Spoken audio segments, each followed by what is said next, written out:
Next item on the agenda this evening is the mayor's report, which I will pull up.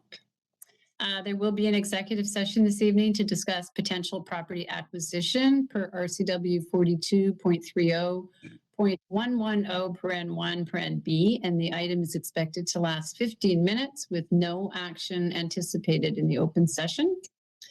I want to talk a little bit about the weather-related events. We've had more than our fair share. So thank you to our staff and partner agencies for their effort over the past 2 weeks in response to various weather-related events, including the Issaquah Creek flooding and the Newport Way landslide. On a flood update, in early January, the Issaquah and Tibbetts Creek valleys flooded and reached flood phase 2. Out of 4, causing significant flooding along Northeast Dogwood Street and Front Street North. It is our understanding that this unusual pattern of flooding was caused by large trees and woody debris that collected on private property in the East Fork. In response to the flood, neighbors united to fill and deliver sandbags. City staff and the Red Cross provided flood cleanup kits and information to about 50 homes and businesses along Front Street and Dogwood. And staff continue to work to provide information and resources to the affected residents. The landslide update. Newport Way Northwest is now open, though crews are still on site to remove equipment. I want to thank our Public Works team who responded to this landslide.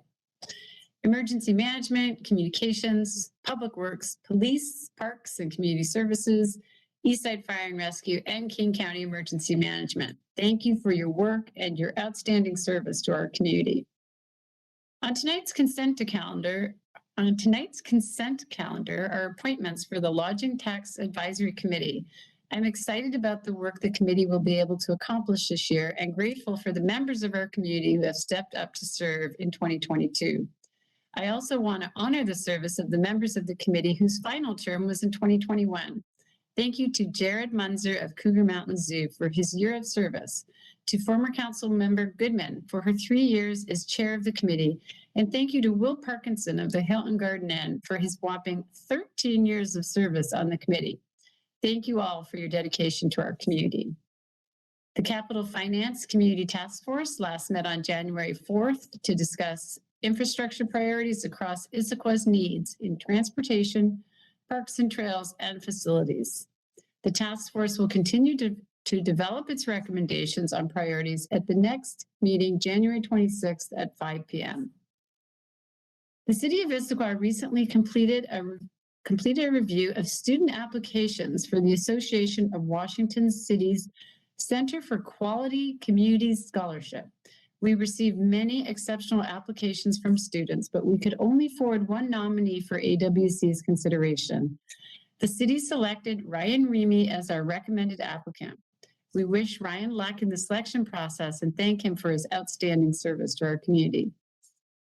A couple of upcoming community events. Walk in the Park celebrates Martin Luther King Jr.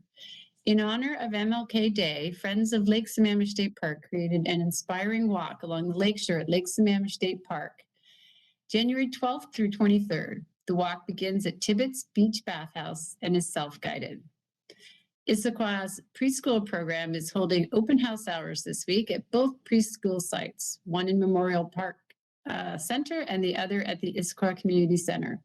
Reservations can be made on the city's website. Due to the increase in cases from new variants, City Hall in-person services have been temporarily suspended. In-person services are anticipated to reopen on February 28th with a Tuesday-Thursday schedule of 9 a.m. to 1 p.m. And that concludes the mayor's report for this evening.